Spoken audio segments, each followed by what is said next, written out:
নমস্কার, রাজনৈতিক ও যুদ্ধের খবরের আপডেট পেতে ওয়ার্ল্ড নিউজ বাংলা চ্যানেলটাকে সাবস্ক্রাইব করে রাখুন।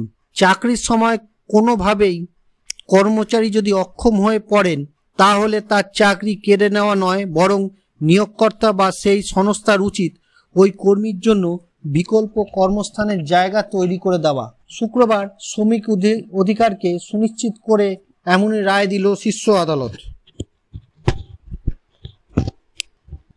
ঘটনা অন্ধ্রপ্রদেশের, সেখানে রাজ্য পরিবহন দপ্তরের আওতায় থাকা রাজ্য সড়ক ও পরিবহন কর্পোরেশনের হঠাৎ করেই তাদের এক বাস চালককে কোনো রকম আগাম নোটিশ ছাড়াই ছাঁটাই করে দেয়। সেই ছাঁটাইয়ের নেপথ্যে তারা দাবি করে ওই চালক বর্ণান্ধতায় আক্রান্ত, তাই এই অবস্থায় বাস চালানো নিরাপদ নয়।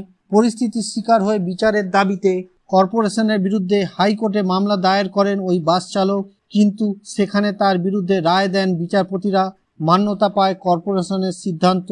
এরপর সেই রায়কে চ্যালেঞ্জ করে সুপ্রিম কোর্টে দ্বারস্থ হয় ওই চালক।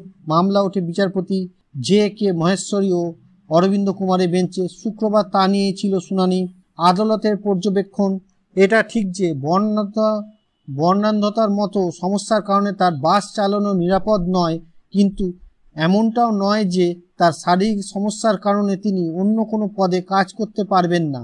এরপরেই তাৎপর্যপূর্ণভাবে বিচারপতিরা বলেন, একজন কর্মী কোনো কারণে অক্ষম হয়ে গেলে নিয়োগকর্তা বা সেই কর্মসংস্থান প্রদানকারী সংস্থার উচিত তার কর্মীকে একটা বিকল্প পদ প্রদান করা। এবার সেই সংস্থার হাতে যদি একান্তই কোনো বিকল্প উপায় না থাকে তাহলে সেটা অন্য প্রসঙ্গ। ভিডিওটি ভালো লাগলে লাইক করুন, শেয়ার করুন এবং সাবস্ক্রাইব করুন ওয়ার্ল্ড নিউজ বাংলাকে। নমস্কার।